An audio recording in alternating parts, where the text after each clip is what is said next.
Les Gabonais seraient-ils un peuple xénophobe? Alors, bienvenue sur cette chaîne, la chaîne qui vous donne des astuces et des conseils pour pouvoir vivre le bonheur dans un ménage, même si celui-ci est un ménage à problème, même si vous vivez des difficultés tout le temps dans votre ménage. Donc, sur cette chaîne, je vous donne des conseils et des astuces pour pouvoir non seulement éviter les difficultés qui se présentent dans le couple, mais également comment vous pouvez faire si ces problèmes se sont déjà invités chez vous, comment vous faites pour vivre avec et quand même et être heureux malgré tout. Parce que j'ai découvert par mon cheminement dans mon ménage que les problèmes existent toujours et existeront toujours. Mais par contre, c'est à nous de prendre des initiatives pour pouvoir ne pas tomber dans ce genre de situation, pour pouvoir ne pas vivre dans ce genre de situation. On peut éviter ces problèmes et vivre mieux. Donc, il y a un sujet qui défraie la chronique aujourd'hui.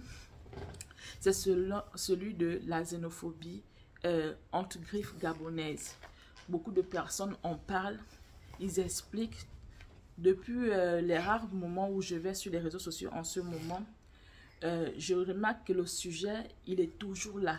Et il y a des Gabonais qui viennent expliquer ce qu'il en est, mais les gens ne comprennent toujours pas. Donc, je me suis dit, ok, c'est vrai, je suis prise en ce moment. Pardon, même sur ma chaîne, je n'ai pas fait des vidéos depuis un moment. Je me suis dit, ok, je vais aborder ce sujet, mais avec mes faibles mots, pour pouvoir faire comprendre à mon tour certaines réalités gabonaises. Donc, je vais vous raconter certaines choses et par la suite, vous allez juger de vous-même si vraiment le peuple gabonais est un peuple xénophobe. Parce que beaucoup disent que le peuple gabonais est un peuple xénophobe. Alors, par rapport à ce que je vais vous raconter, mon propre vécu, vous allez me dire si les Gabonais sont vraiment xénophobes après ça. Donc, pour commencer, je vais parler de... Aujourd'hui, je suis quand même déjà âgée. Je vais parler de quand j'étais petite. Je vivais dans une province, donc la deuxième province du Gabon, parce qu'il faut dire que nous avons 9 provinces.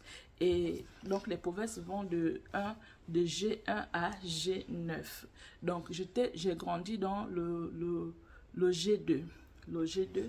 Et mon papa travaillait dans une société minière. Donc, je suis née dans ma province natale, comment je vais dire, le G7, mais par la suite, je suis partie dans le G2 où j'ai grandi. Donc, dans le G2 où j'ai grandi, je ne savais même pas ce qu'on appelait étrangers. On vivait avec des étrangers tout autour de nous, mais je n'avais jamais su ce que c'était étranger. Déjà, on ne considérait même pas les gens comme étrangers, on considérait tout le monde comme des Gabonais. Donc, je ne savais même pas qu'il fallait déjà identifier qui était étranger ou pas. Mais là où nous avons grandi, nous étions dans des cités. Il faut dire que mon papa travaillait dans une société minière. Donc, nous habitons des cités. Et là où on habitait en face de chez nous, il y avait une famille camerounaise. Je vais dire famille camerounaise où en tout cas, ils étaient tellement nombreux. Il faut dire que quand les étrangers vont quelque part dans un pays, le plus souvent, ils fonctionnent entre eux.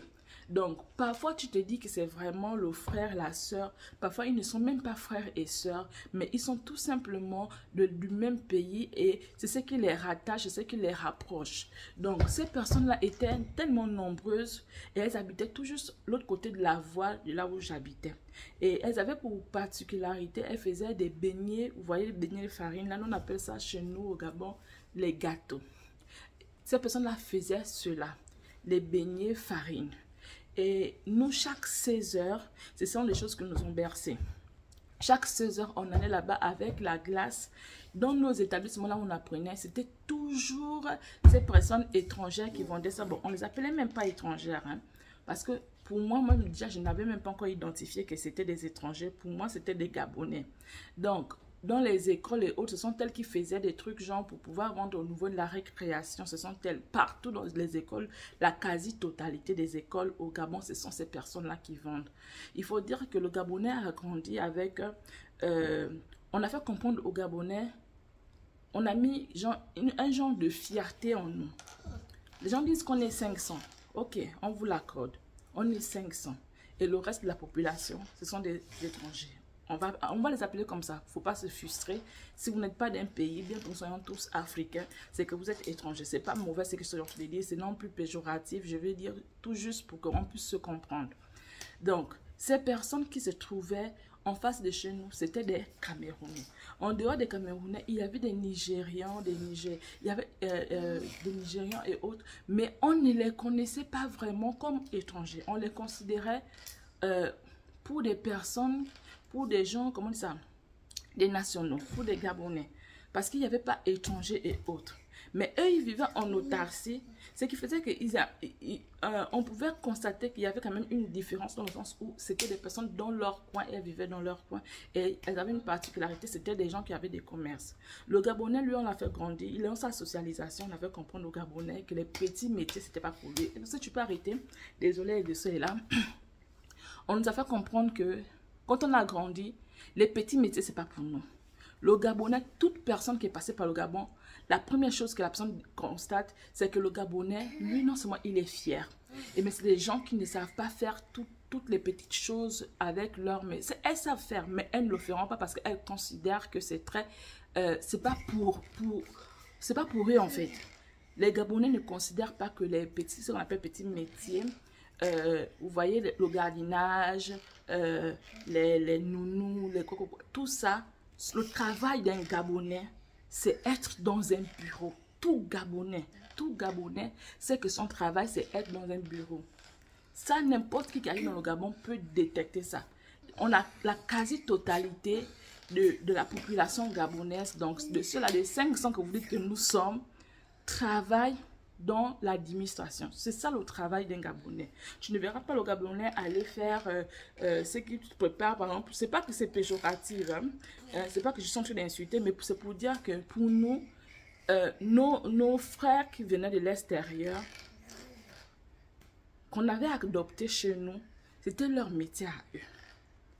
Le Gabonais, lui, il s'élève, il s'habille et il va dans son bureau. Mais l'étranger, lui, il s'élevait, il pouvait aller dans la rue, vendre ses choses et il vend au Gabonais. Ça ne nous dérangeait pas du tout parce qu'on savait qu'on avait le travail et on avait les bureaux qui étaient réservés pour nous. Et pour le Gabonais, le bureau, c'est le plus important. Donc, ça ne nous dérangeait pas du tout. Ce qui fait qu'on a embrassé toutes ces personnes, on a accepté. À l'âge de 8 ans, donc j'ai remarqué ça déjà, c'était déjà quand on était machin. À l'âge de 8 ans, c'est une Nigériane qui me fait connaître le marché. J'ai commencé à vendre au marché à l'âge de 8 ans. C'était une Gabonaise nigériane. Donc, sa maman est nigériane et son papa était gabonais. Donc, elle est née, je crois, au Gabon, si je ne me trompe pas. Et cette personne-là me disait tout le temps, je préfère mon côté nigériane que du côté gabonais parce que vous, les Gabonais, vous ne savez pas faire certaines choses. Vous, que le bureau, en temps, il y a l'argent au marché. Il y a l'argent dans les petites choses et autres. Donc, ce qui fait que la première fois que je suis allée vendre, moi aussi, sur une table au marché, c'était sur la table de la maman de cette fille. La maman de cette fille. Et je ne l'ai pas connue en tant que Gabonaise. C'est après que j'ai découvert qu'elle avait un côté gabonais. Mais elle a toujours montré le côté nigérien parce que c'est ce qui prime en elle. Elle et son frère, ils étaient deux. C'est ce côté-là qui primait chez elle. Donc, je vendais sur les étals. Ce n'est qu'après que j'ai découvert que son papa, et si tu arrêtes s'il te plaît, que son papa était gabonais. Donc, je commençais à vendre avec elle et me faire mes petits sous. Et si tu arrêtes s'il te plaît. Désolée. Et me faire mes petits sous. Donc, en vendant sur les étals de la maman de cette personne, c'était pas un seul, hein. Ils avaient plusieurs. Donc, vous imaginez, il y avait des Gabonais qui vendaient, certes, oui, il y a des Gabonais qui se frottaient un peu avec les étrangers, mais ce sont des Gabonais ils ne font pas le poids devant les étrangers en ce qui concerne ce genre de commerce. Le Gabonais qui se retrouve à faire ce genre de choses, c'est le Gabonais qui s'est rendu compte qu'il a des enfants et peut-être qu'il n'a pas fait des études. Mais celui qui avait fait des études ne pouvait pas aller vendre, ne pouvait pas se mettre quelque part, aller être wash, donc gardien, à faire tous les autres métiers là. La seule chose que les Gabonais savaient faire, c'est se mettre dans un bureau. Même ceux-là qui travaillaient à la ville économique, certains, oui, ils étaient obligés parce qu'il y avait plus des compagnies là-bas, donc ces personnes sont obligées de travailler, mais la quasi-totalité des Gabonais, pour eux, c'est le bureau. Et c'est comme ça qu'on a été socialisé. Et on a accepté la chose, donc on a accepté nos frères étrangers qui venaient chez nous. Et on savait que ces personnes-là sont eux qui faisaient de nounou, ils sont eux qui nous faisaient des beignets, des restaurants, qui vendaient le linge et autres. On a accepté cela. Parce que c'était un endroit qui ne nous intéressait pas du tout. C'est des choses qui n'ont jamais intéressé un Gabonais. Le Gabonais était tellement fier d'être Gabonais parce que on nous dit qu'on est 500. Donc, on avait quand même de l'argent. Et on pouvait ramasser l'argent à n'importe quel moment. Chose qui ne se passe plus aujourd'hui. Tu pouvais marcher et ramasser un 10 000 francs CFA. Tu pouvais marcher et ramasser n'importe quoi. Tu pouvais aller rendre visite à ton parent, même si tu ne travailles pas, aller manger. Et puis au retour, il te donne 50 000 pour le taxi. Il peut même te donner 100 000 pour le taxi. Chose qui n'existe plus aujourd'hui parce que même 500 pour que quelqu'un te donne 500, c'est un problème. C'est dans ces conditions que nous avons grandi au Gabon. Et nous avons laissé tout ce qui est petite et moyenne entreprise à nos frères étrangers. Donc, on les a acceptés. On a travaillé, on a accepté ces personnes. On les a laissés demeurer dans nos pays. D'ailleurs, ce sont des personnes qui ont fini par pouvoir, bon, avant d'arriver là-bas, ces personnes qu'on avait laissées faire les petits métiers, lorsqu'elles se sont retrouvées à être en contact avec nos autorités, parce que nos autorités avaient des enfants, donc il fallait garder les enfants. Et ces personnes ont été obligées de prendre nos frères étrangers pour pouvoir travailler chez eux. Parfois, ces personnes dormaient même chez eux. Donc, faire confiance à ces personnes. Ça a commencé comme ça. Donc, ces personnes travaillaient chez les grands types de chez nous, chez les autorités de chez nous, et étaient... comment on dit ça? On leur donnait un peu plus de pouvoir parce que ces personnes savaient que les cuisiniers, c'était ces gens. Et tous, comme ils ont l'habitude de fonctionner en communauté. Donc, lorsque tu avais un gardien qui est, par exemple, malien, il va te dire, ok, moi, ma femme sait faire peut nettoyer ta maison. C'est sa femme qui est venue faire la nettoyer, genre qui sera la ménagère de chez vous. Il va dire que moi, je connais un enfant qui peut vous garder vos enfants. Donc, ils vont prendre dans leur communauté, la communauté peut-être sénégalaise, ou la communauté malienne, la communauté camerounaise. Ils fonctionnaient en réseau. Et au fur et à mesure qu'on avançait, les nationalités ont toujours eu le pouvoir au sein de notre pays. Avant, quand je regardais, c'était plus les Camerounais qui dominaient dans le pays parce que ce sont eux qui avaient un peu pratiquement tous les commerces. Les bars, c'était eux. Les trucs mangés, c'était eux. Ce sont eux qui avaient plus la majorité. Bon, parce que j'ai grandi dans le G2 et c'est ce que j'observais. Et plus tard, je suis allée, par exemple, je suis allée dans ma province. Là-bas, je me suis rendu compte que c'était les Maliens. Puis par la suite, les Maliens ont un peu baissé, mais c'est maintenant les Tchadiens qui étaient un peu plus les rois de cet endroit. Et quand je repars, après mon bac, quand je vais à Libreville, là maintenant c'est un melting pot. Il y a carrément tout le monde qui est là. Et tout le monde est vraiment enraciné dans ce pays. Et on fait avec. Parce qu'ils n'ont pas encore touché ce qui fait le cœur même du Gabonais. Ça veut dire l'administration. Ils se limitent dans les petits métiers. Et ce sont les petits métiers qui sont négligés par les Gabonais. Donc les Gabonais, ça ne les intéresse pas du tout. Ce n'est pas pour insulter les gens, mais c'est comme ça. Tout le monde sait quand ils arrivent au Gabon. Tout le monde connaît que c'est ça pour le Gabonais. Et même pour les rares Gabonais qui sont à l'extérieur, qui ont côtoyé d'autres ethnies, ces Gabonais, ces ethnies, d'autres pays, ces pays-là, d'autres nationalités, ces nationalités savent que le Gabonais, c'est ça son truc. Donc, quand je suis arrivée à l'est, donc à la capitale, j'ai observé qu'il ne s'agissait pas seulement des Maliens, des Camerounais et autres, mais il s'agissait de beaucoup de personnes. Mais ça n'inquiétait aucun Gabonais dans la mesure où les métiers qu'ils prenaient, c'était des métiers qui n'étaient pas, que les Gabonais n'utilisaient pas du tout. Donc, ils avaient pris des métiers, ça n'inquiétait aucun Gabonais.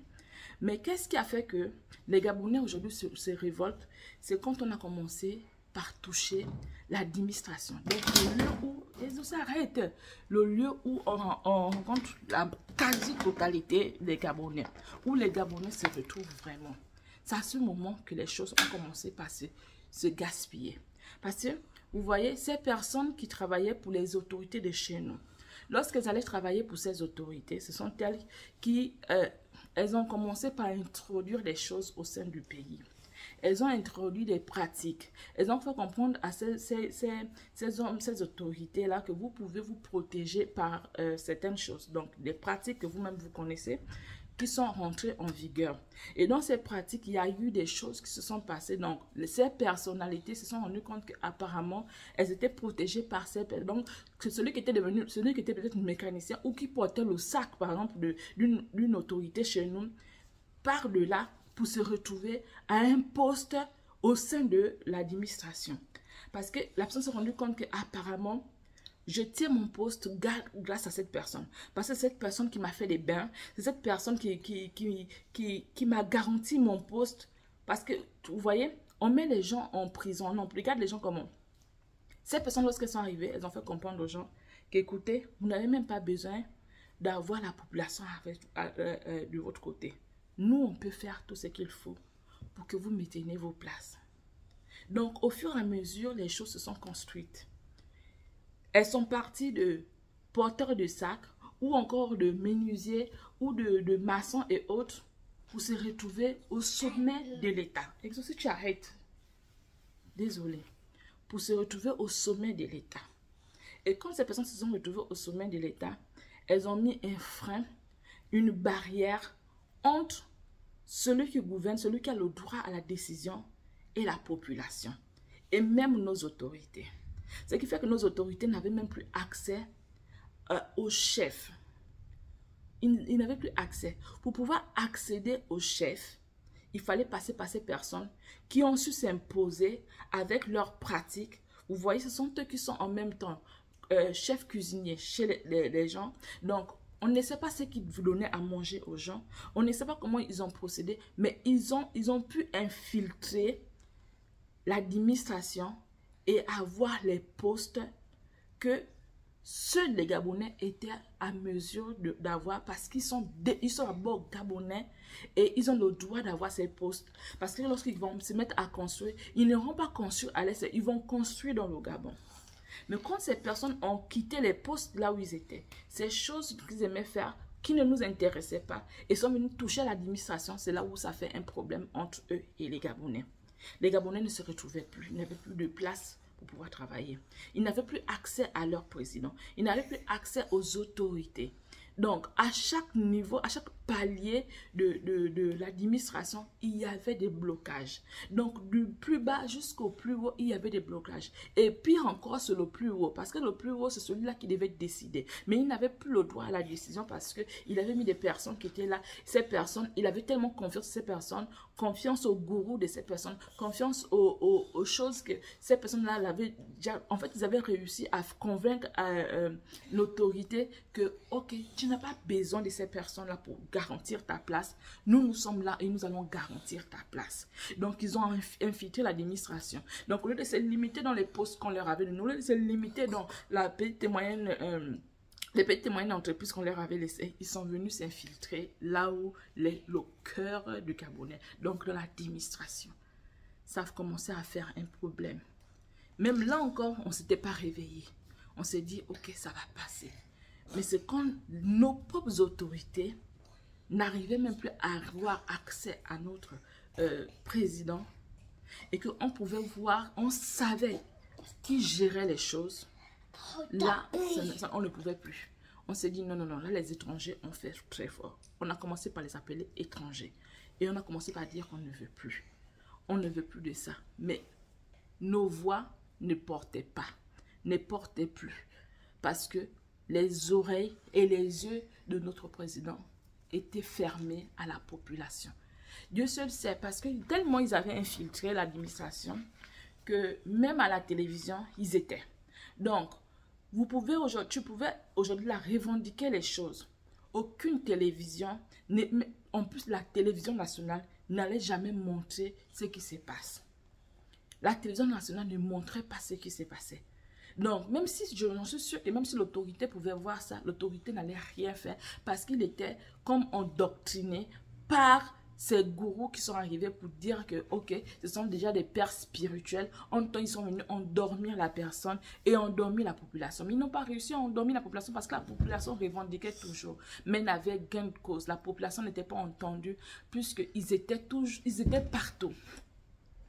Alors, ces personnes qui pouvaient être amies, parce que ce sont des gens qui étaient dans les quartiers précaires et qui étaient des porteurs de sacs, des autorités. Donc, beaucoup ont côtoyé ce genre de personnes, connaissaient ce genre de personnes. Donc, toi qui as connu, par exemple, le chauffeur ou encore le gardien d'une autorité et que cette autorité se retrouve aujourd'hui au sommet de l'administration, tu es obligé de faire le lèche-bot à cette personne-là pour essayer d'avoir ne serait-ce que le minimum. Ils avaient réduit les Gabonais en esclavage. Le Gabonais était esclave dans son propre pays. Et vous savez ce qui se passe lorsqu'on est esclave de quelqu'un et tout s'arrête et que tu réussis pas à pouvoir t'affranchir? Mais c'est ce qu'on découvre aujourd'hui. Le Gabonais ne pouvait pas. Moi, je prends mon cas. J'ai terminé mes études depuis 2014. J'ai déposé mes dossiers et cela avait abouti. Mais jusqu'alors, je ne travaille toujours pas et je n'ai pas le poste budgétaire. Quand j'étais en première année, nous étions 1000 personnes dans une seule classe tout juste. C'est la première. Et il faut dire qu'il y a beaucoup de facultés. Mais nous étions 1000 en première année. Beaucoup étaient obligés d'arrêter parce qu'ils ne pouvaient pas. Vous imaginez que, comme moi, c'était revenu de la province. Tu n'as aucun parent en capitale. Et le seul endroit où on pouvait y vivre, c'était en fac, au campus. Mais le campus, tout le monde ne pouvait pas avoir accès au campus. Donc, on avait réduit les parents en esclavage. C'était obligé d'accepter la connerie, on a fait entrer des pratiques et on a demandé aux gens d'accepter des pratiques pour pouvoir occuper ne serait-ce qu'un petit poste ou occuper une place ou avoir du travail. Il y a des gens qui ont pu avoir le travail seulement parce qu'ils ont accepté n'importe quoi. Pas parce qu'ils ont ce qu'ils voulaient, mais parce qu'il n'y avait plus d'issue pour un Gabonais. Il n'y avait pas d'issue. Tu ne sais pas quoi faire. Tu as fini tes études, tu ne peux même pas travailler. Tu as fait des études ou tu n'as pas fait des études. Vous êtes tous pareils. Donc ces personnes en avaient marre de vivre cet esclavage-là. Et quand tu vois que c'est celui chez qui tu allais acheter par exemple du pain le matin, ou c'est celui-là qui s'est baladé avec les pieds blancs dans le quartier, c'est celui-là qui est devenu ton chef, et le chef carrément de l'administration, et tu ne peux rien dire, et en plus c'est pas un Gabonais. Vous voyez combien de fois c'est révoltant? Les Gabonais ont subi ça. Et ils ont accepté. Ils ont accepté. Certains pouvaient revendiquer, mais ça ne partait nulle part. On envoyait les corps habillés pour pouvoir emprisonner les gens, pour pouvoir les taper. Donc, personne ne pouvait ouvrir sa bouche. Ceux qui avaient encore la possibilité d'ouvrir la bouche, ce sont les gens qui se trouvaient à l'extérieur. Tout ça, sous l'impuissance des autorités du pays. Ils se demandaient mais comment eux-mêmes ils étaient là, mais puisqu'ils sont aussi maltraités, ils sont obligés de faire des courbettes pour pouvoir obtenir des choses. On a pris les personnes qui avaient des personnes intelligentes, on a réduit ces personnes en rien du tout. Tu veux ton poste, tu veux garder ta place, et bien il faut accepter n'importe quoi. Beaucoup ont dérivé pour pouvoir rester à leur place. Certains parents ont fait des pieds et mains pour pouvoir envoyer leurs enfants. Ils se disent, ok, c'est pas grave, moi je vais me sacrifier, mais mon enfant va l'apprendre à l'extérieur. Voilà pourquoi vous avez vu, à un certain moment, il y a eu plein de Gabonais qui sont allés apprendre au Sénégal, qui sont allés apprendre partout. Je ne dénigre pas ces pays, mais c'est des choses, en tant que Gabonais, tout le monde sait qu'on était tellement fiers de notre pays. Et les gens étaient jaloux de savoir que eh bien, les Gabonais, ils sont tellement fiers, ils sont petits, ils n'ont rien chez eux, ils ont seulement l'argent et ils font le malin avec ça. Les gens n'attendaient que ce moment-là où le Gabonais devait être réduit en rien. On a vu les gens aller apprendre au Mali, au Sénégal, partout ailleurs. On sait qu'avant, ces personnes-là venaient vivre chez nous pour pouvoir avoir de l'argent. Il y a des personnes qu'on connaît, qu'on a vues, qui étaient des gardiens chez nous. Et quand ces personnes sont allées au Sénégal pour aller apprendre, ou au Mali pour aller apprendre, on a vu que ces personnes ont conçu des immeubles chez eux. Mais pourtant, c'était des gardiens chez nous. C'est des choses que vous n'allez pas voir un Gabonais aller faire pour aller travailler et machin. On a tout récemment entendu parler d'un Gabonais qui allait construire, qui a mis toutes ses économies pour construire au Sénégal. Bon, on l'a arraché cela. Et en même temps qu'on l'a arraché cela, c'est au moment où on veut nommer quelqu'un, un Sénégalais à la place de la société d'énergie d'eau chez nous. Quand les Gabonais se sont levés, on a dit qu'ils sont xénophobes. On a réagi parce qu'on savait qu'il y a un Gabonais qui vient de se faire dépouiller tout son héritage, tout pour lui, parce qu'il a pu tout ce qu'il avait, et il allait construire au Sénégal. On l'a laissé construire. C'est quand il a fini de construire qu'on l'a jeté comme une poubelle. Et quand on s'est levé pour dire qu'on ne veut pas de cette personne-là comme représentant de notre société d'énergie et d'eau, on a crié que les Gabonais sont xénophobes. Mais où étaient ces personnes-là lorsque les Gabonais étaient en train de souffrir? Pendant que nous sommes en train de crier souffrance chez nous, où sont ces personnes? J'ai l'impression aujourd'hui que les gens sont d'accord, veulent absolument qu'on puisse vivre dans ce que nous vivons. Ce que nous avons vécu tout dernièrement. Combien de fois on était réduits à rien? J'ai l'impression que les gens voulaient absolument qu'on reste dans ces choses-là, où on nous domine, où nous sommes devenus esclaves dans notre propre pays. J'ai l'impression que c'est ce que les gens voulaient. C'est ce que les gens voulaient, parce que maintenant qu'on revendique, on veut nos choses, on nous dit non, nous sommes xénophobes. Mais comment peut-nous crier des xénophobes dans la mesure où on est en esclavage? Et qu'aujourd'hui, par la grâce de Dieu, on est sorti de là et qu'on aimerait reconstruire notre pays pour ne plus voir nos enfants aller à l'extérieur. Parce qu'avant, on ne pouvait pas voir un Gabonais qui allait à l'extérieur. Ils allaient à l'extérieur pour pouvoir faire des études et revenir. Il y a une blague chez nous qui on dit même que le Gabonais est dans la bouteille. Il ne peut pas aller rester ailleurs. Il part et il revient. Moi-même, j'ai entendu les gens souvent dire, les étrangers dire, je suis plus gabonais que toi. Mais j'ai vécu ça personnellement. Je faisais la cantine avec des personnes et il y avait 2 Camerounaises dans la cantine. Ces 2 Camerounaises étaient arrivées bien après moi. Quand elles arrivent bien après moi, elles avaient réussi à avoir le bar avec l'argent de la cantine. Et puis par la suite, la dame en question voulait faire venir sa petite soeur. Je vous raconte une petite histoire pour vous faire comprendre un peu tout ce dont je suis en train de vous dire. La jeune fille en question voulait faire venir sa petite soeur au pays, donc au Gabon. Et là, elle voulait ouvrir un 2e bar.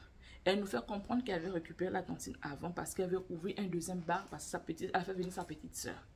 Et quand elle fait venir sa petite soeur, elle veut un 2e bar. Elle nous demande qu'il faut un X montant. Je vais atteindre tel montant, tout simplement parce que cela me permettra de pouvoir prendre directement le bar et puis machin.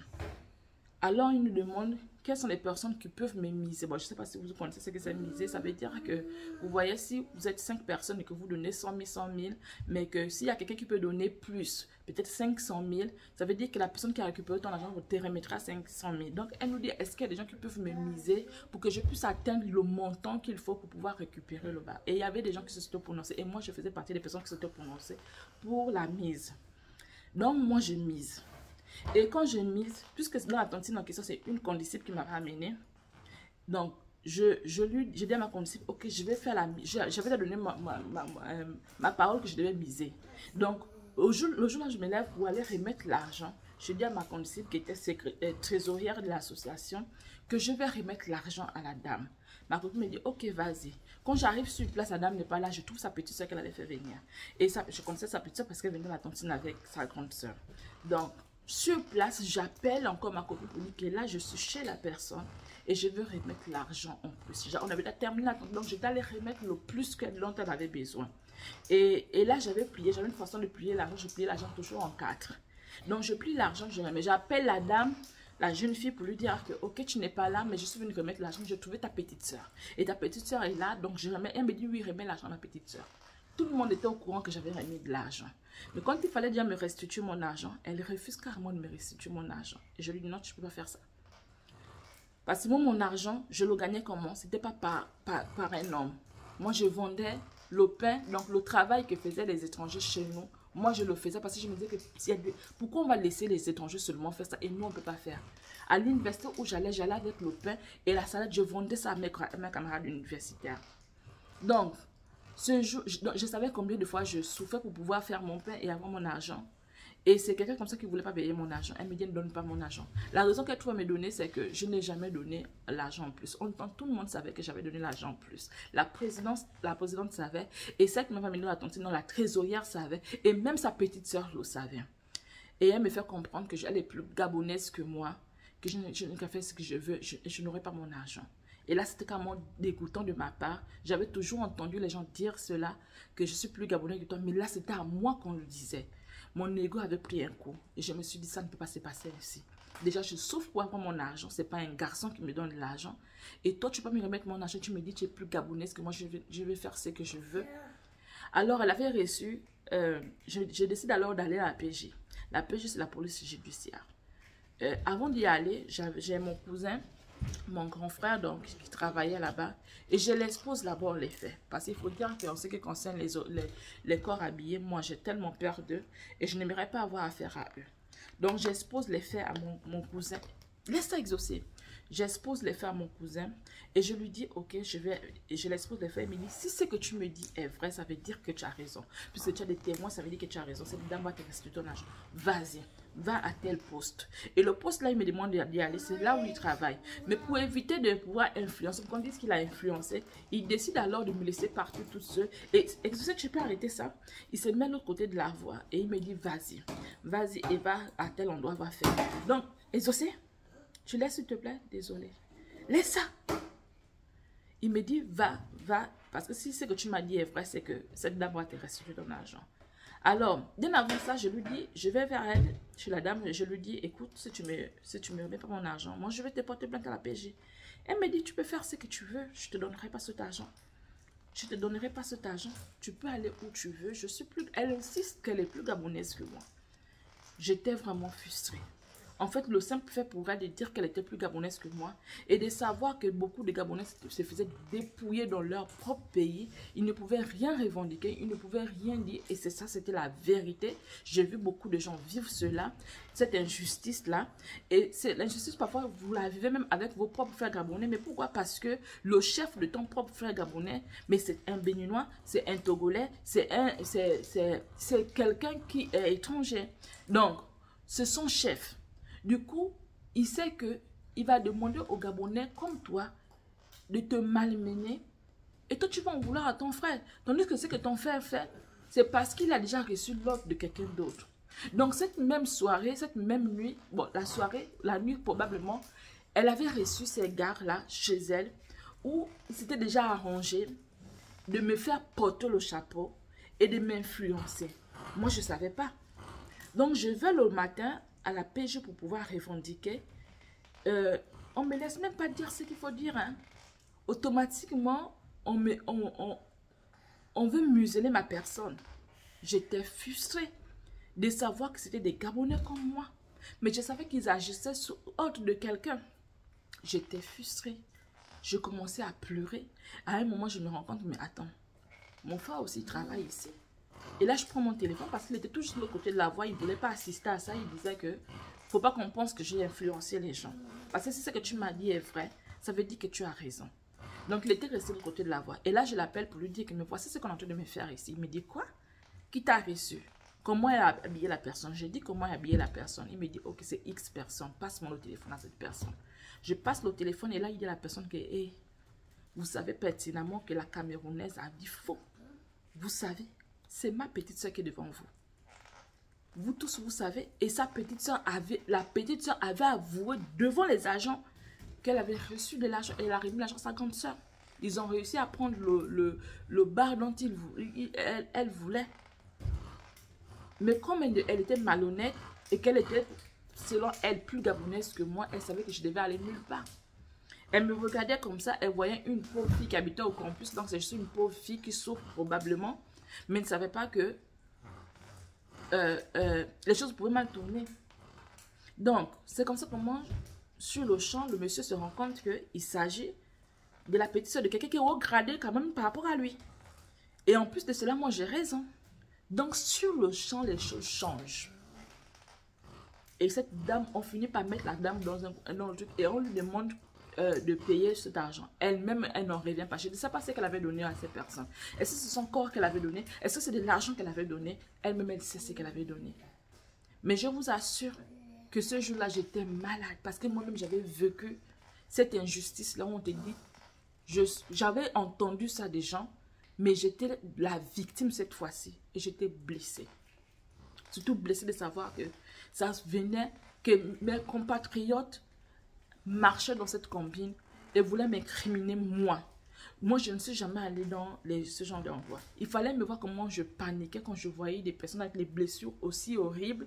J'imaginais les films là où le prisonnier arrache le fusil et puis il tire sur tout le monde. J'avais tellement peur, il fallait me voir comment j'ai écrit. Je me dis, mais qu'est-ce que je suis venue faire ici? Mais quand je pense à l'argent que j'ai, mon argent, combien de fois j'ai souffert, et que tu arrêtes. C'est ce qui me motivait. Mais j'avais tellement peur. Et c'est comme ça comment on me demande comment veux-tu que elle te rembourse ton argent. Je lui dis non. Je donne une période. Je dis non, je veux mon argent à telle période. Elle attend 2 semaines pour pouvoir me rendre. Et là, elle me dit, mais donc dans ce cas, il faut me laisser aller travailler pour pouvoir m'enfermer. Les agents ont dit, tu as ta soeur va travailler. Elle va travailler puis elle va ramener l'argent.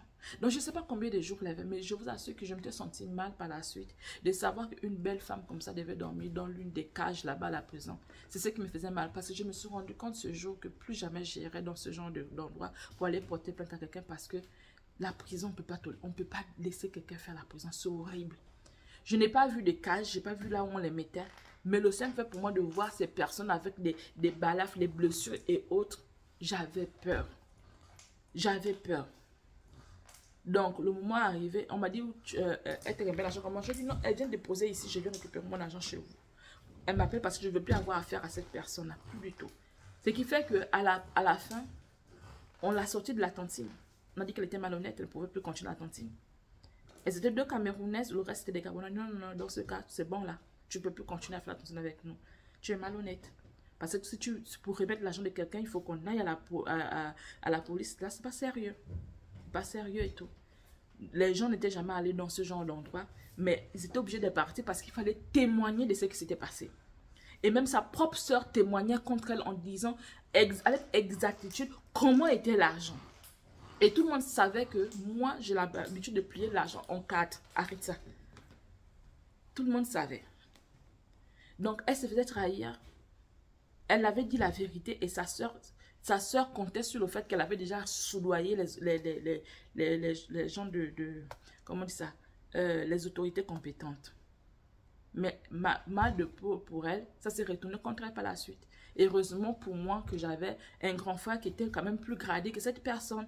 Et que mon grand frère était obligé d'intervenir pour dire que, mais vous savez, la personne a déjà avoué. Vous ne pouvez pas laisser cette personne-là comme ça. Et nous, c'était sur l'intervention de mon frère. Si j'étais seulement allée moi-même, et combien de personnes subissent ça? On sait combien de personnes subissent ça. Je regardais tout dernièrement sur TikTok un monsieur que je connais personnellement qui se plaignait parce que là il avait affaire à un sujet libanais. Eux aussi, ils font comment on dit ça, la pluie et le beau temps au pays. Ce monsieur s'est sacrifié pour pouvoir construire sa maison sur son terrain. Mais le Libanais est allé casser sa maison. La vidéo est passée sur TikTok. Et je parie que jusqu'aujourd'hui, ce monsieur n'a pas eu gain de cause parce qu'ils ont dit que le Libanais a dit que c'est son terrain à lui. Tu reviens du Liban, tu as un terrain au Gabon, comment? Et c'est ce qu'ils font tous. C'est pas que je vais lancer l'anathème sur les gens, c'est pas que je suis en train de détester, non, pas du tout. Aujourd'hui, tous mes amis, ce sont des amis qui sont étrangers. Je dis à ces personnes que, mais franchement, vous êtes différents de ce que moi j'ai vu au pays. Vous êtes différents. Ce que j'ai vu au pays, c'est des personnes vraiment qui sont en train qui ont carrément gaspillé le nom de vos pays. Parce que les actes qu'ils posent, aujourd'hui, quand tu parles d'un Béninois au Gabon, mais les Gabonais sont frustrés. Ils ne veulent pas entendre parler des Béninois. Tu parles des Maliens et autres. Les Maliens encore, on n'a pas vu trop, ils n'ont pas trop fait. Mais tu parles des Béninois parce que Béninois, ce sont avec les Béninois qu'on a vu que l'administration a été touchée. Les autres, les Maliens et autres machins, ils ont touché aux choses que les Gabonais ne prêtaient pas trop attention. Mais les Béninois ont touché à l'administration. Et si tu peux me mettre la lumière, s'il te plaît? Mets la lumière, s'il te plaît. Oui. Oui, oui. Ils ont touché à l'administration. Donc, c'est tout juste pour vous dire que quand les gens disent que le Gabonais est xénophobe, il n'y a rien de xénophobie là-dedans. Ici, chérie, par là. Là, là. Mets la lumière, voilà.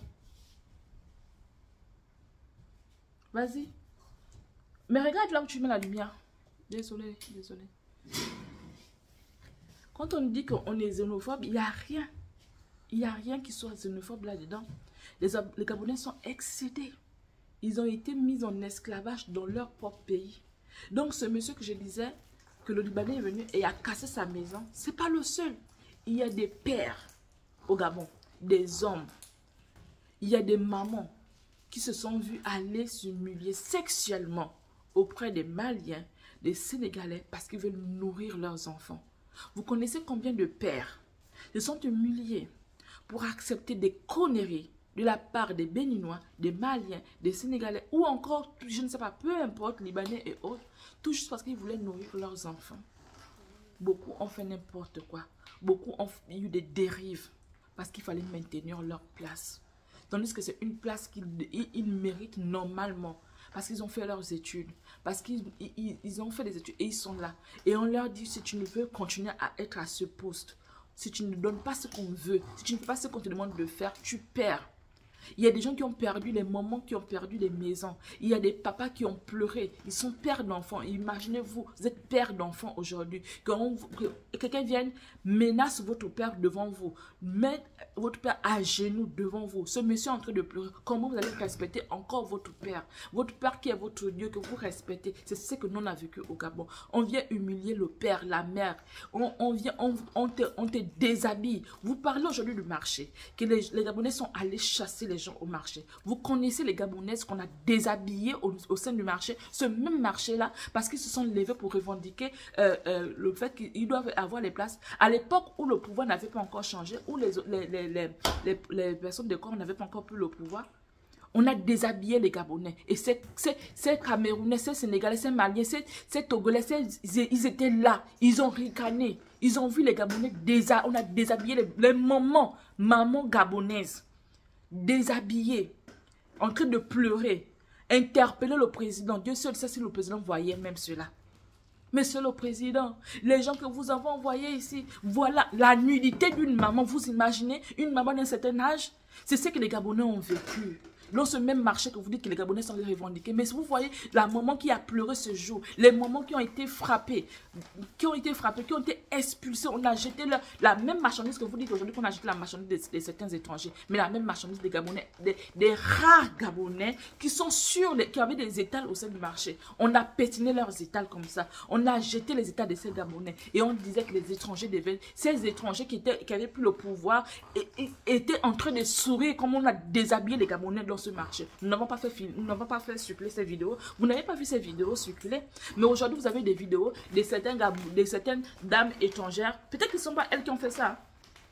Peut-être que ce n'est pas elles, peut-être que c'est d'autres personnes qui ont fait. Mais vous avez vu des états. J'ai vu une vidéo aujourd'hui là où la dame est en train de montrer l'état de quelqu'un. Une femme était assise au sol pour montrer comment on est venu écraser ces choses. Mais les Gabonais ont vécu ça. Les rares Gabonais qui ne font même pas la quasi-totalité du marché. C'est pour les étrangers au pays.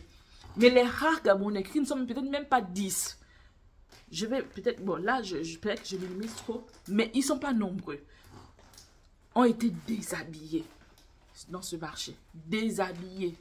Pourquoi? Parce que ces personnes étrangères avaient plus le pouvoir sur les Gabonais. On n'a pas vu les gens se lever par rapport à ça. Dire que, mais vous ne pouvez pas venir dans le pays des gens et puis vous accaparez tout. Quelqu'un arrive, il a 10 tables. Il a 10 tables. Toi, le Gabonais, tu peines même à avoir ne serait-ce qu'une table. Alors, tu décides de vendre au sol. Tu décides de vendre au sol.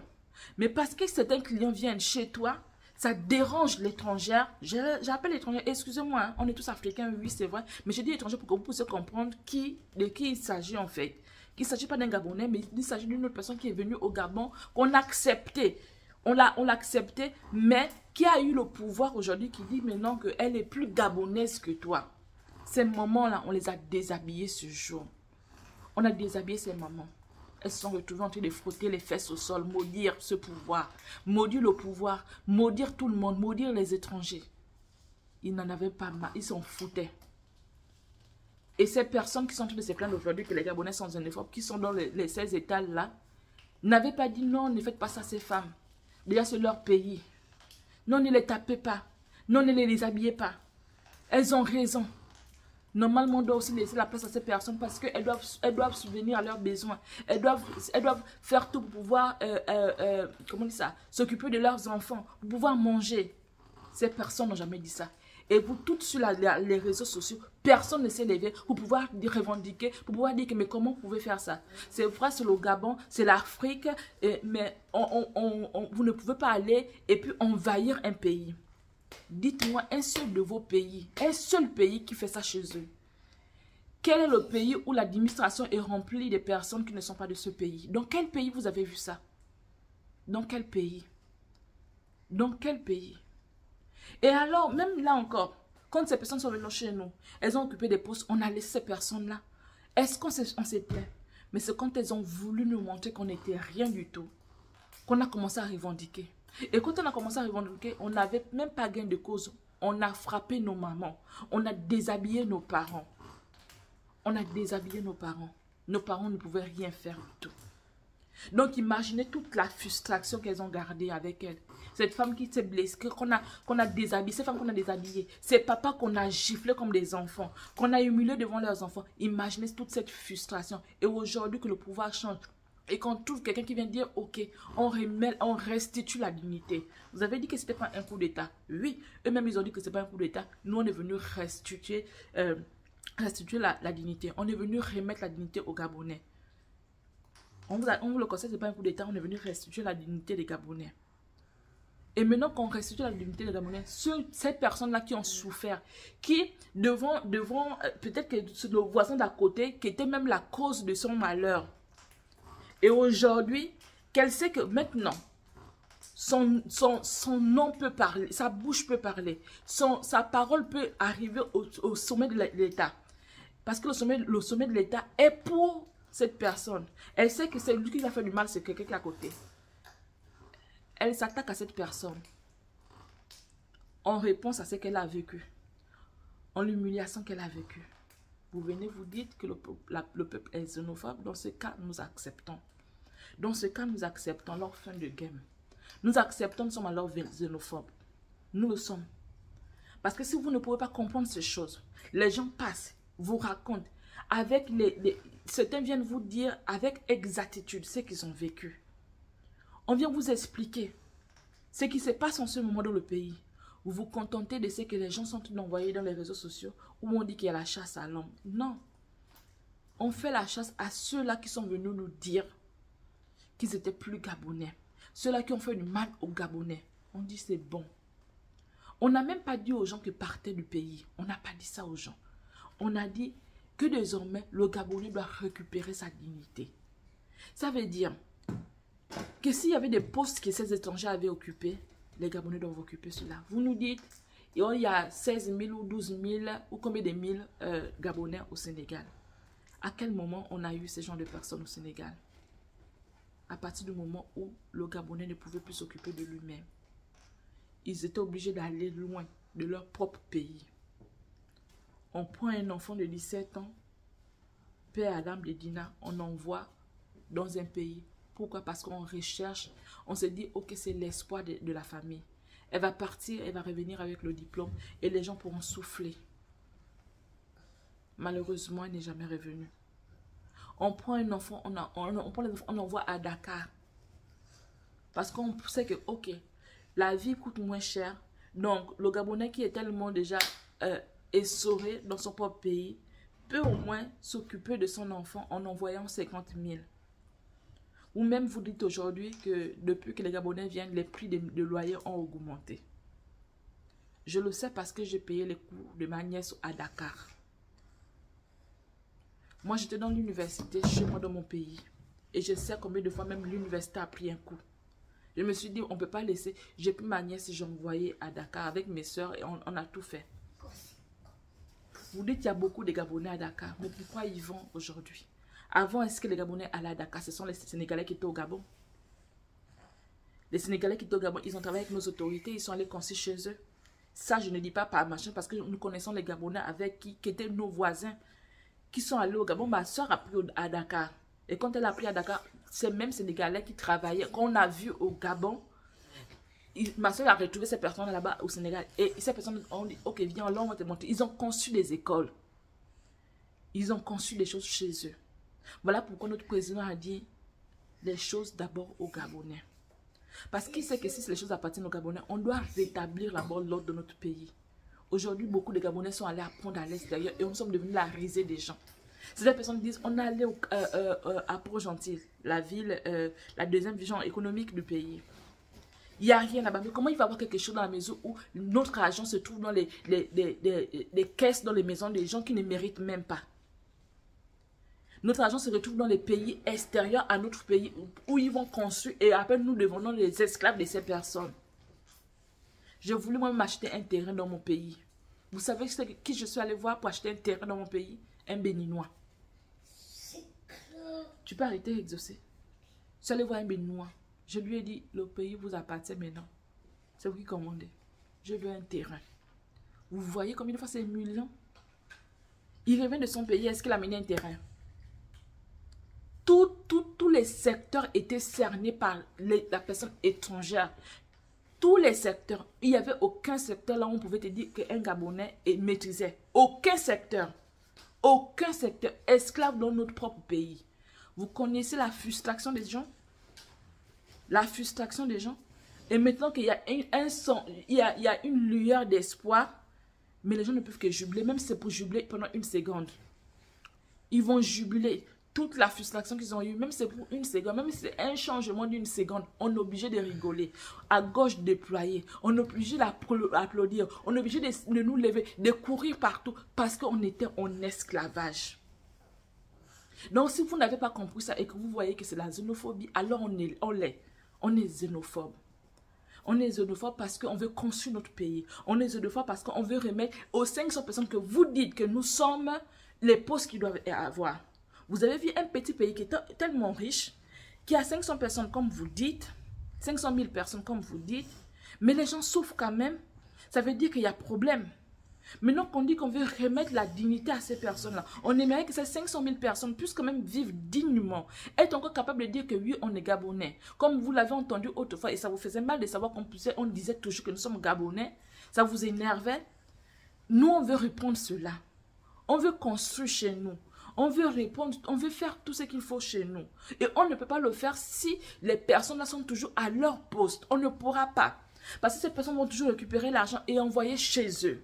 Mais si c'est un Gabonais qui se trouve à cette place, si c'est un Gabonais qui s'occupe de cette chose, le Gabonais sera contraint de construire chez lui. Vous avez fait en sorte que même les Gabonais ne pouvaient plus construire chez eux. Tu veux créer une entreprise, tu ne peux même pas créer une entreprise en tant que Gabonais. Mais les étrangers créaient les entreprises chez nous. J'étais trop stupéfaite. Je me dis, mais comment les gens la font pour pouvoir construire chez nous? Mais nous-mêmes, on ne peut pas.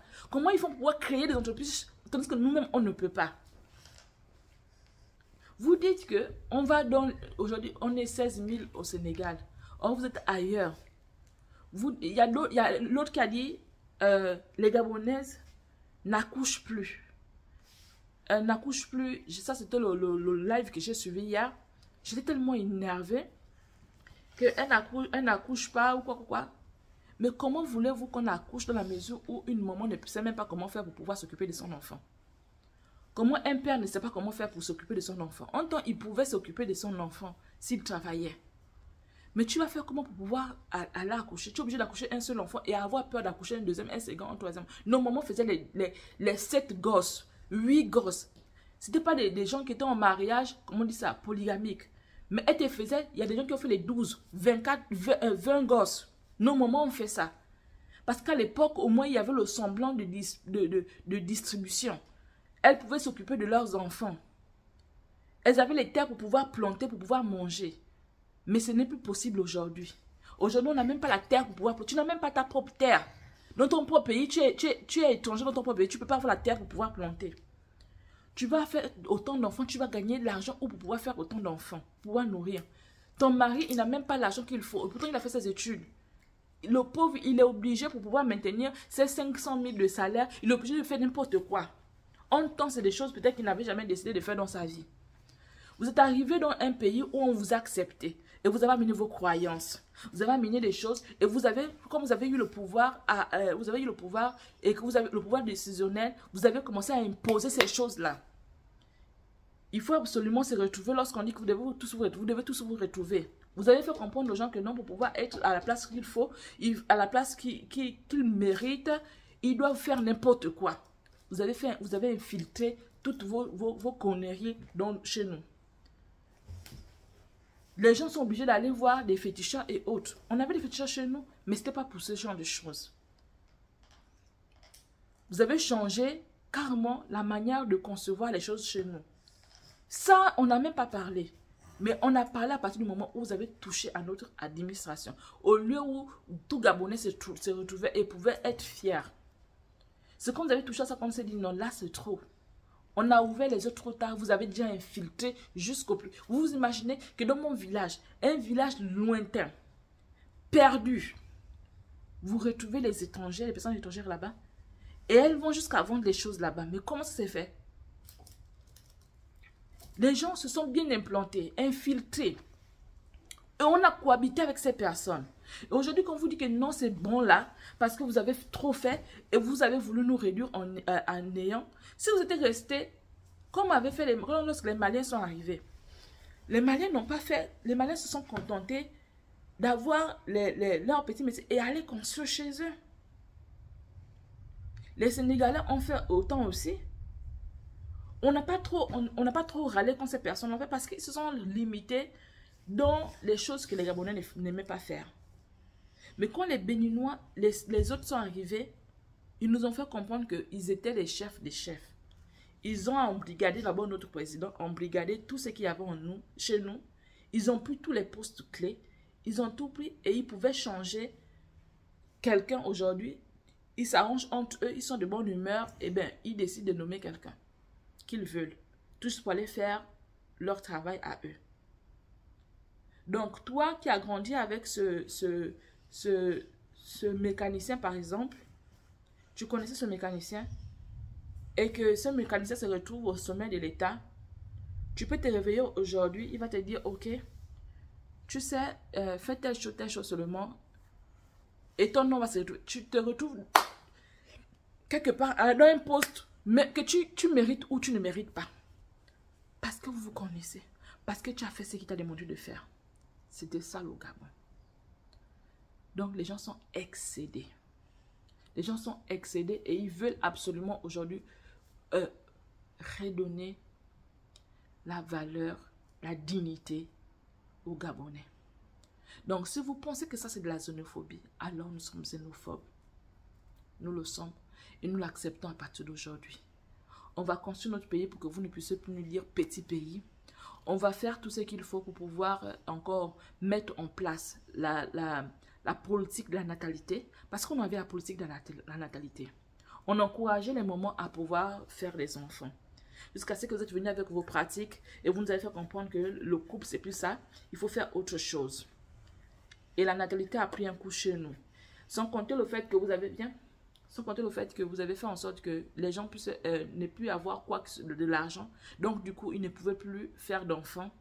La natalité chez nous a pris un coup. Donc, ce qu'on aimerait faire, c'est car moi, on veut toucher tous les plans chez nous. Parce que tout est à refaire chez nous. Il faut répondre à la politique de la natalité. Il faut reconstruire pour que vous ne puissiez plus nous dire un petit pays qui a beaucoup d'argent, qui est dégueulasse, qui n'a pas de structure et autres. On veut bien le faire parce que vous avez bénéficié des choses chez nous. Vous n'avez pas construit chez nous, vous êtes allé construire dans vos pays. Mais non, si notre président dit que désormais, il a nationalisé certaines choses, il dit que pour pouvoir être président, chez nous, il faut être né de père et de mère gabonais et être né au pays et avoir une femme gabonaise. Il a été longtemps dans le renseignement.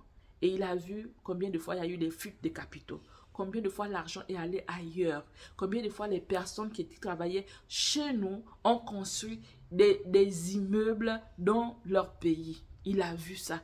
Il est parti partout, il a vu. Et il sait, en étant chef du renseignement, il savait. Voilà pourquoi il a compris que désormais, il est préférable qu'un Gabonais puisse être à la place qu'il faut et pouvoir avoir une femme gabonaise. Et il sait que dans ce cas, la personne n'ira pas construire à l'extérieur. La personne va construire dans son pays parce qu'elle n'a nulle part où aller. C'est vrai que peut-être les gens pourront voler encore pour aller mettre l'argent dans les paradis fiscaux. Mais ce qui est sûr, c'est que la personne va construire chez elle. Elle va construire chez elle et ce sera bénéfique pour les Gabonais. Donc, on n'a pas dit que partez de chez nous, mais on a dit que nos postes désormais pour nous. Parce que est-ce que dans vos pays, vos postes sont à d'autres personnes, à des personnes étrangères? Non. Donc, si vous ne comprenez pas ça, ça veut dire que vous ne voulez pas notre bien. Vous voyez, on est dans une ère en ce moment où on aimerait que l'Afrique puisse reprendre sa place d'attente. On aimerait que l'Afrique puisse être affirmée. Mais pour que l'Afrique puisse s'affirmer, il faudrait que chacun d'entre nous, dans son pays, puisse construire.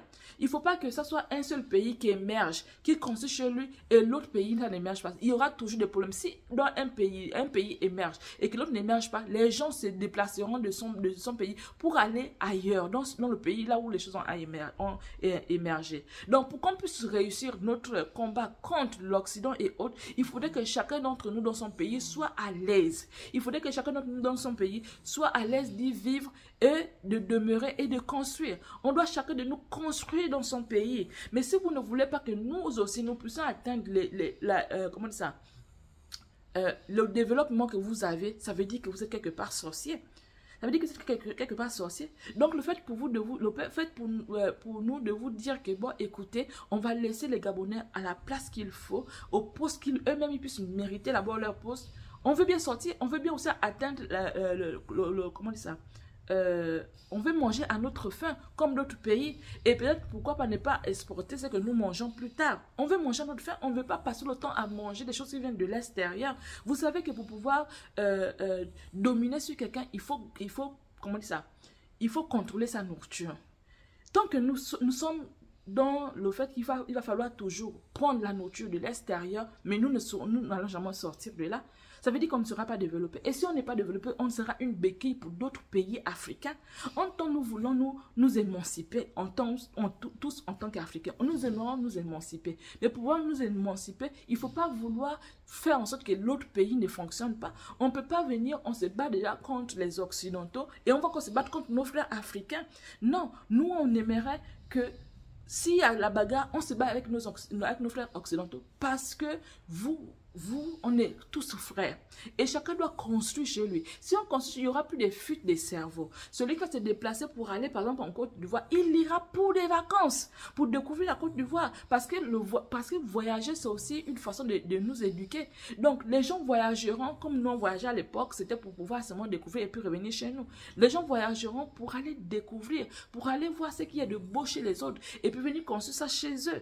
Donc, si vous n'avez pas compris cela, on aimerait nous aussi être développés. On aimerait avoir un beau pays. On aimerait construire nos écoles pour que nos enfants ne puissent plus aller ailleurs et puis après on va nous dire que vous apprenez chez nous. Non, il faut qu'on atteigne l'autosuffisance en tout. L'autosuffisance en alimentation, en infrastructure, on doit atteindre tout ça. La natalité, la démographie, on doit atteindre tout ça. Et pour atteindre tout ça, vous ne pouvez pas venir encore vous ne pouvez pas profiter de nous. C'est comme si vous êtes en train de faire comme les Occidentaux qui viennent, mais eux, ils volent en grande pompe, mais vous volez en douce. C'est pas sérieux ça. Parce qu'on sait que nous tous, tout pays africain a forcément une richesse. Donc, vous ne pouvez pas en vouloir la richesse d'un seul pays. On ne peut pas faire ça. Même s'il y a le pouvoir d'achat, vous ne pouvez pas faire ça. On doit normalement se souder tout en travaillant chacun chez soi. Et puis, par la suite, on peut voyager. Tu voyages pour aller en vacances 2 semaines au Cameroun, tu vas visiter le Cameroun, tu vois comment c'est, tu vas voir peut-être qu'il y a une tour qui est merveilleuse et tu voudras remettre la tour, faire la tour en question dans ton pays. Tu reviens, pas pour aller prendre on ne peut plus dire qu'on va vivre en autarcie. Ce qui est clair, c'est qu'avec la mondialisation, on est obligé de bouger. Mais que l'on bouge de façon exemplaire et tout en respectant les gens dans leur pays. Pas en s'élevant, en disant un petit pays comme ça, vous avez quoi chez vous, vous avez quoi chez vous. Mais non, mais si on n'avait rien chez nous, qu'est-ce que vous venez à faire chez nous si on n'avait rien? Si vous venez chez nous, c'est parce que vous avez trouvé la manne chez nous. C'est comme aujourd'hui les Français qu'on est en train de chasser par exemple au Niger, ils disent non, c'est un pays pauvre. Mais pourquoi ils s'accrochent à ce pays pauvre? Parce qu'ils savent qu'il y a quelque chose qui prennent dans ce pays pauvre. Donc c'est pareil avec vous. Si vous vous accrochez au Gabon, c'est parce que vous savez que vous avez quelque chose que vous bénéficiez de là-bas. Mais est-ce que ça fait du bien dans la mesure où aujourd'hui nous voudrons que nos pays puissent avoir encore les lettres de noblesse? On veut valoriser nos pays. Mais si vous voulez valoriser nos pays, qu'on se comporte bien. On ne peut plus vivre dans ce genre de choses. On ne peut plus dire que, ok, on est arrivé quelque part, et bien on va payer ce pays africain. Si vous nous considérez comme des frères ou pas, ça veut dire que vous aussi vous êtes quelque part xénophobe, dans la mesure où vous voulez venir piller tout juste, vous voulez piller un pays et ils n'ont pas le droit de revendiquer quoi que ce soit.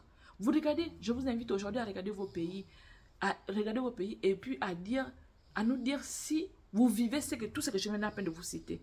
Parce que mes frères et sœurs dans vos lives et autres, vous ont déjà tout dit.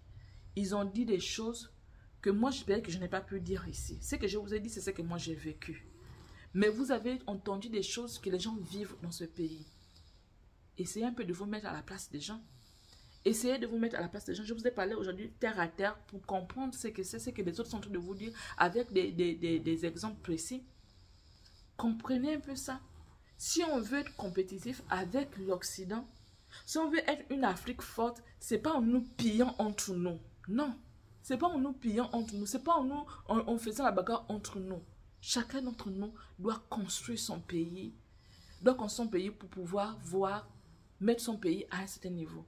Donc, les intellectuels de chaque pays doivent se souder pour pouvoir construire. Et ensemble, on sera une Afrique forte. Mais ne venez pas piller un pays africain. Parce que là, ce que vous allez faire, c'est faire en sorte que ce pays-là sera toujours en bas. Et si vous évoluez chez vous, eh bien, les gens viendront pour pouvoir réussir chez vous. Voilà pourquoi vous voyez genre, le pays comme un pays comme la Côte d'Ivoire, où beaucoup de personnes y vont. Mais vous croyez que si les gens avaient tout ce qu'ils voulaient chez eux, mais ils iront tout juste pour aller découvrir. Donc, pour qu'on puisse réussir notre combat, il va falloir que vous puissiez comprendre que oui, les nationaux doivent d'abord travailler chez eux. Parce que vous n'allez jamais travailler chez les nationaux. Vous venez construire des écoles, mais tout votre argent repart dans vos pays. Ça, c'est clair. On sait ça. Vous construisez chez les gens, vous ramenez l'argent chez vous. Mais si chaque personne, si nous, on pouvait construire chez nous, vous construisez chez vous, tout le monde construit chez soi, on ira tout juste pour aller passer des vacances et repartir. Et on aura une Afrique soudée, une Afrique forte. Mais tant que vous n'avez pas compris cela, ça veut dire qu'il y a des pays qui viendront toujours chercher à vivre, chercher le bonheur chez vous. Et si on cherche le bonheur dans un pays, ça veut dire qu'on n'a encore rien compris et on n'ira pas là où on veut aller. On ne pourra pas atteindre ce qu'on aimerait atteindre. Si on veut atteindre quelque chose, commençons par laisser les gens travailler. Donc, si vous voulez continuer avec votre affaire de xénophobie, ok, on vous l'accepte. Si vous n'avez pas compris ce que j'ai dit avec mes faibles mots, on vous le concède. Mais sachez que nous ne sommes pas xénophobes. Nous avons été excédés. Nous avons été envahis à un point où aujourd'hui, on dit ça suffit. On veut construire chez nous parce que nous sommes la risée de tout le monde. Les gens voient tout ce que nous avons comme richesse et ils voient nos pays. Ils se moquent de nous. Ils se moquent du nombre que nous sommes. Ils se moquent de nos infrastructures. Ils se moquent de tout. En temps, ils oublient que nous avons été pillés par parfois leurs compatriotes. Vous n'avez pas vu ça. Maintenant qu'on veut redonner de la valeur aux Gabonais, vous criez xénophobie. Déjà, on ne vous a pas chassé, mais on a tout juste dit quel est le poste que vous occupez autrefois. Celui qui avait 10 tables au sein du marché, eh bien, tu n'as pas besoin d'avoir 10 tables. Tu vas avoir une table et le reste des 9 autres tables, on va remettre ça aux Gabonais pour qu'ils puissent avoir aussi des tables pour pouvoir vendre. Donc, toi qui avais 10 maisons que tu as eues avec l'argent des Gabonais, eh bien, on t'arrache ça. C'est clair. On t'arrache ça et on remet aux Gabonais. On arrache les 300 voitures, pas des moindres voitures, à des personnes. Et non, s'il vous plaît, s'il vous plaît.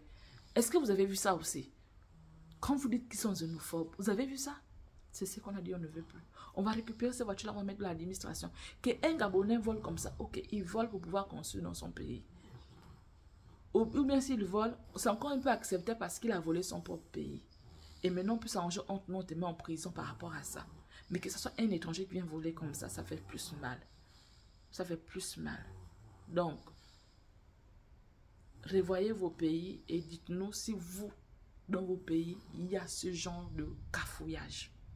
Est-ce que vous avez ce genre de cafouillage chez vous? Est-ce que vous vous sentez aussi submergé? D'autres personnes nous ont dit, levez-vous contre telle personne. Nous, on est encore au niveau de la construction de notre pays. Quand on aura mis les fondements, quand on aura réconcilié les Gabonais à cause de tout ce qui s'est passé, par la suite, on pourra voir ce qu'il faut faire. Pour le moment, il faut d'abord reconstruire le pays et ramener l'unité nationale chez nous. On ramène l'unité nationale, on redonne les couleurs à notre vert, jaune, bleu, que le vert soit vraiment très vert, qui nous donne une face vive sérieusement, que le jaune soit très éclatant parmi nous et que le bleu puisse bien nous couvrir. C'est ce qu'on veut pour le moment. Quand on aura redonné de la valeur à notre blason, à notre drapeau, à ce que nous sommes, quand l'unité tant décriée, quand ce que nous avons voulu sera là, à partir du moment là, on verra ce qu'il faut faire. On ne vous a pas chassé de nos pays, mais par contre, on vous a chassé des postes clés que vous occupez autrefois et que vous saviez vous-même pertinemment que vous n'avez pas le droit de mériter ces postes. Parce que vous ne les avez pas mérités parce que vous avez le mérite. Et même si vous avez le mérite, il y a des personnes, il y a des Gabonais qui méritent ces places-là. Donc, vous n'avez pas ces places-là parce que vous méritez. Vous avez ces places parce que vous avez fricoté avec le pouvoir. Parce que vous êtes dans vos associations. Vous avez une personne qui était proche du président ou proche de tel ministre que vous avez bénéficié de ces postes. Peut-être que vous avez l'argent, peut-être que vous méritez ces postes, mais même si vous méritez ces postes, comprenez que nous avons besoin que nous-mêmes nous puissions être à cette place pour pouvoir construire notre pays. Comme ça, nous ne serons plus la risée de ce monde. Comme ça, vous ne nous verrez plus venir envahir, comme vous dites qu'on est allé, il y a des étudiants, machin. Et là encore, c'est même un autre problème. On vient chez vous, c'est pour étudier. On vient, on paye vos maisons parce que on ne paye même pas vos maisons au prix que vous faites louer les maisons chez vous. Pas du tout. Moi, mes soeurs ont appris à Dakar. Ma nièce a appris à Dakar. J'ai plein d'amis qui ont appris à Dakar. Vous-même, vous dites que les prix du loyer ont augmenté à cause des Gabonais. Donc, comprenez que quand on vient chez vous, on vient pour pouvoir apprendre et on paye. On paye l'école, pas comme vous payez l'école. On paye tout, pas comme vous faites. Donc, c'est normal que chez nous aussi, quand vous venez apprendre chez nous, vous ne payez pas pareillement avec nous, comme nous. Vous ne payez pas pareillement. C'est normal. C'est normal. Maintenant, si vous tolérez certaines choses chez vous et que chez nous, on ne tolère pas cela, on ne peut rien vous dire. Comprenez que nous devons construire notre pays pour que ensemble nous puissions atteindre ce développement tant décrié. L'Afrique en a besoin. On aimerait avoir un continent construit dans tous les coins. Je me trouve en Asie et partout où, quand je regarde sur les réseaux sociaux, même le pays le plus pauvre de l'Asie est plus développé que l'Afrique. Le pays le plus pauvre de l'Asie est plus développé que l'Afrique. En tant que nous, on a tout ce qu'il faut en Afrique. Donc, imaginons si toute l'Afrique, dans tous les pays d'Afrique, on pouvait atteindre ce développement. Que partout où tu vas, c'est développé. Tu t'élèves, tu vas dans un pays, tu arrives même avec les honneurs, tu es respecté parce que tu ne viens pas dans ce pays pour pouvoir faire de l'ombre aux gens de ce pays. Tu viens dans ce pays pour pouvoir observer, pour pouvoir passer tes vacances et puis tu repars chez toi. C'est ce que nous on veut revoir chez nous. On n'avait rien, mais on était heureux. On était heureux, on était fiers de crier, de dire devant tout le monde qu'on est Gabonais. On aimerait revoir cela, on aimerait redire cela. Mais plus seulement le redire, mais voir en même temps les choses se concrétiser, voir les choses se bouger, voir nos maisons construites, voir tout construit chez nous. Et si vous êtes là, ok, vous êtes là avec nous, mais nous, on occupe nos postes. On aimerait occuper nos postes. Donc, la question qui se pose aujourd'hui, c'est pas les Gabonais sont en train de chasser, parce qu'on n'est pas en train de chasser les gens. Mais par contre, on est en train de vous dire que celui qui avait 10 trucs, il ne pourra plus avoir les 10 trucs. Et si vous êtes vraiment intelligent, vous comprenez que c'est normal. Vous ne pouvez pas être dans le pays de quelqu'un, avoir 10 entreprises ou avoir 10 étals dans un marché et que les autochtones vendent à même le sol. Ça, c'est pas admissible. C'est pas admissible. Donc, et même quand on se plaignait, vous êtes amis au président, ou bien vous connaissez dans votre association celui qui est ami au président, du coup, on va venir frapper sur le Gabonais. Vous pensez que ça c'est normal, ça? Celui qui croit que ça c'est normal, eh bien vous êtes à refaire. Vous êtes à refaire. Donc, c'était là ma petite contribution par rapport à ce sujet. J'espère que je peux tomber sur ça parce que je suis fatiguée de tomber sur ce genre de messages et des personnes qui viennent dire, soutenir des choses. Vraiment, je suis fatiguée de ça. Si vous êtes d'accord avec ce que vous dites, alors commencez par faire ça chez vous. Laissez les gens occuper les postes qu'il faut chez vous et soyez-vous des subalternes de ces personnes. Soyez des personnes qui n'ont plus de dignité parce que les étrangers viennent dominer chez vous. Quand vous allez arriver à ce niveau, on pourra se reparler et dire que ah, vous avez pu accepter cela, vous avez accepté d'être des subalternes et que d'autres personnes viennent vous commander. Quand vous allez accepter ça, là, on pourra accepter que vous nous dites que donc, nous sommes xénophobes parce qu'on n'a pas pu accepter ce genre de choses. Mais si vous n'êtes pas prêt à accepter cela, ne venez pas dire n'importe quoi aux gens. S'il vous plaît, soyez respectueux. Et l'Afrique n'a pas besoin de ça aujourd'hui. L'Afrique a besoin d'être construite pour que par la suite, on puisse s'élever. Que n'importe qui, lorsqu'il va dans n'importe quel pays d'Afrique, il est content d'aller où il veut parce qu'il comprend qu'il trouve, dès qu'il arrive, tout est beau, tout est merveilleux, tout est construit. Donc, on n'a même pas besoin d'aller se mettre même en Europe ou quoi que ce soit. Parce que l'Europe se retrouvera désormais dans nos pays. C'est ce qu'on veut. Si vous avez compris ça, vous allez enlever xénophobe de vos bouches. Maintenant, si vous n'avez pas compris ça, eh bien, on ne peut plus rien pour vous. Alors, si vous aimez ce genre de vidéo, même pas aimer ce genre de vidéo, partagez, commentez, likez, partagez à plusieurs personnes pour que enfin les gens puissent comprendre en réalité ce que les Gabonais ont vécu et qu'est-ce qui les amène à faire certaines choses. D'accord? Partagez. Parce que c'est que nous, on a vécu au Gabon, on n'a jamais vu ça ailleurs. On n'a jamais entendu un seul pays d'Afrique vivre ce genre de choses. Donc, ne venez pas nous faire la morale par rapport à certaines choses. On n'est pas là en train de taper sur nos frères africains. On n'a pas tapé sur nos frères africains. On a tout juste dit laisser la place aux Gabonais. Vous êtes quelque part, si vous avez 3 choses, vous n'avez pas le droit d'avoir 3 ou 2. Je simplifie vraiment. Ayez une chose et permettez aux Gabonais d'avoir aussi les 2 autres que vous avez. On ne va pas vous laisser vous accaparer le marché. On ne va plus vous laisser parce que le truc, c'est que vous ne travaillez même pas pour l'économie gabonaise. Vous travaillez pour votre propre économie. Vous allez construire par la suite chez vous et non chez nous. En tant que le Gabonais occupe ce poste, il va construire chez lui. Il va construire chez lui et il aura tout ce qu'il faut chez lui.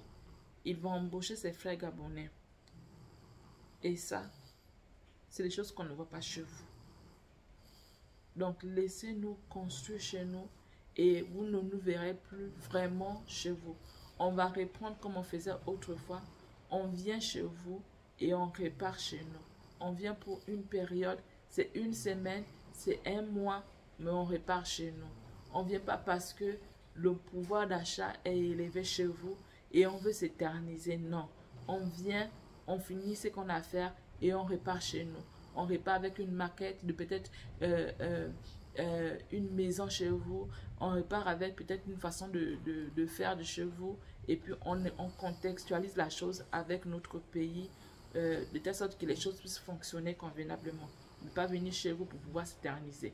Donc ça, c'est la chose que nous devons tous comprendre. Tout Africain devrait comprendre que autant que nous sommes, nous devons travailler chacun pour son pays, de telle sorte que à l'avenir, lorsque les Occidentaux nous verront, ils auront du respect pour nous. Ils auront du respect pour nous et il n'y aura plus de fuites de cerveau qu'un pays se vide pour aller dans l'autre pays africain parce que ça va encore créer des problèmes entre nous. Donc, battons-nous ensemble pour la valorisation, pour le développement de nos pays. Ne cherchez pas à aller prendre chez autrui, de posséder un pays pour pouvoir faire du bien à votre pays. Ne cherchez pas à faire cela. Ça ne pourra pas faire de l'Afrique une Afrique forte. L'Afrique réussira à être forte lorsque chacun dans son pays sera capable de pouvoir vivre aisément, dormir aisément, avoir de l'accès à l'eau, au courant, à tout ce qu'il faut, se réveiller et être fier de son pays. À partir de là, nous serons respectés totalement sur la scène internationale. Mais sans ça, si c'est nous laisser dévorer entre nous pour des choses que les gens, s'il suffit d'être un peu plus intelligent, vous allez comprendre que mais on a trop fait, on a abusé. Ça, si vous n'avez pas compris cela et que vous ne voyez qu'un seul côté, on n'encourage pas la violence, mais on peut comprendre que les gens sont excédés. On peut comprendre tout ce que les gens ont vécu. On peut comprendre un papa qui ne savait même pas comment faire pour donner à manger à son enfant. Un papa qu'on a giflé. Un papa qui a fait quoi que ce soit. On peut comprendre celui-là aujourd'hui lorsqu'il se met contre ces personnes-là. C'est parce qu'il a souffert. Donc, on lui donne tout juste le temps de pouvoir se refaire. Si vous êtes assez malin, on ne vous a pas chassé. On a dit, laissez la place aux Gabonais. Tu es au sommet de l'État, tu sais que tu ne dois pas être là. Il faut libérer. Parce que dis-nous, depuis que tu es là, tu as construit quoi pour le Gabon? Rien. Mais si on va regarder dans ton pays, tu as déjà fini avec ton pays. Donc, libérez nos places et si vous avez des choses à faire, faites-le dans le respect des Gabonais. Enlevez, je suis plus Gabonais que vous. C'est cette parole-là qui nous a tant énervés et nous avons encore les séquelles de cette parole aujourd'hui. Donc, il y a des gens qui sont en train de payer aujourd'hui, mais qui payent à cause de la faute de certains individus. Moi, j'ai dit que j'ai rencontré des belles personnes ici, des belles personnes togolaises, des belles personnes ivoiriennes, des belles personnes congolaises, béninoises, j'ai rencontré. Et j'ai dit à ces personnes-là, mais je ne savais pas que vous étiez des gens différents. Parce que ce qui se trouve dans mon pays, c'est des personnes, tu te demandes à la limite, mais qui est ce genre de personne alors?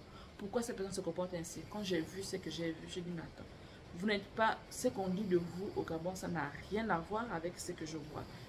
Donc ça veut dire que ceux qui viennent là-bas, c'est des personnes qui sont animées par le pouvoir de venir dominer sur nous et de pouvoir nous s'accaparer de notre pays. Parce que vous êtes tellement différents. Vous êtes du même pays, mais vous êtes différents.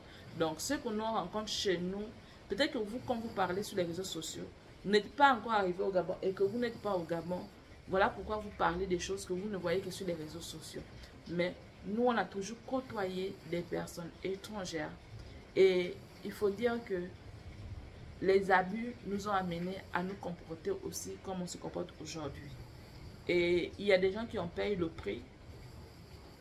Il y a des gens qui ont payé le prix parce que vous êtes tous du même pays. Et nous savons que quand vous arrivez dans des pays, vous agissez en communauté. Donc, si vous agissez en communauté, ça veut dire que vous connaissez ce qui se passe. Parce que c'est entre vous là-bas quand on dit que voilà, il y a tel poste à pouvoir. Là où je suis ici, je suis tombée la dernière fois sur les Français. Ils ont une association là où les postes à pouvoir, ça se discute entre eux. Et une amie me disait que normalement, on ne doit pas rester seulement entre nous les Africains. Il faut qu'on est dans ce genre de groupe-là parce que au moins quand il y a quelque chose à faire, tu es au courant. Mais je connais beaucoup de personnes ici. Là où on a dit poste à pouvoir dans tel truc. Les Africains, ils n'accèdent pas. Ils n'accèdent pas parce que quoi? On veut privilégier d'abord la peau blanche. Désolé, hein? On veut privilégier, ils peuvent d'abord privilégier eux-mêmes. Donc tu peux être dans ce genre d'association. Quand il y a un truc, on va d'abord privilégier, ils vont privilégier leur personne d'abord. Toi tu viens en seconde position. Ou en dernière position. Peut-être c'est quand il n'y a plus rien qu'on te prend toi. Donc ce sont des choses qui ont toujours existé. Donc on ne va pas faire de la discrimination sur un peuple pour dire que vous agissez ainsi. Personne ne peut accepter tout ce que je viens de vous dire là dans vos pays. Ça n'existe pas. Mais ça n'existe que chez nous. Peut-être parce que vous dites qu'on est que 500. Ça n'existe que chez nous. Ailleurs, vous n'allez pas voir ça. Tout est établi. Tout est établi. Même quand vous faites semblant de pouvoir laisser certaines personnes faire certaines choses, il y a toujours le plafond de verre qui est là. On a vu, par exemple, en Côte d'Ivoire, c'est vrai qu'on dit qu'on lance les personnes là-bas. Qu'il y a des gens qui viennent et puis qui sont propulsés. Certes. Mais il y a toujours un plafond de verre. Et même malgré tout, on a entendu certains Ivoiriens se plaindre de ce que les gens viennent occuper aussi leur poste. On a entendu ça. Mais on n'a pas crié xénophobe à ces Ivoiriens. On a compris parce que surtout ce qui concerne le peuple gabonais, on sait ce que c'est lorsqu'on vient prendre vos postes. Et pourtant, tous vos postes n'ont pas été pris. Mais le simple fait que quelqu'un vient et il occupe quelque chose, vous avez dit que non, allez-y chez vous. Donc arrêtez avec vos trucs de xénophobie. En ce qui nous concerne, en ce qui me concerne, quelqu'un qui dira encore qu'on est xénophobe, moi j'accepte. Parce que si vous n'avez pas compris, ok, on est xénophobe. Quand on aura fini de construire chez nous, on parlera d'autres choses. Alors, à la prochaine vidéo.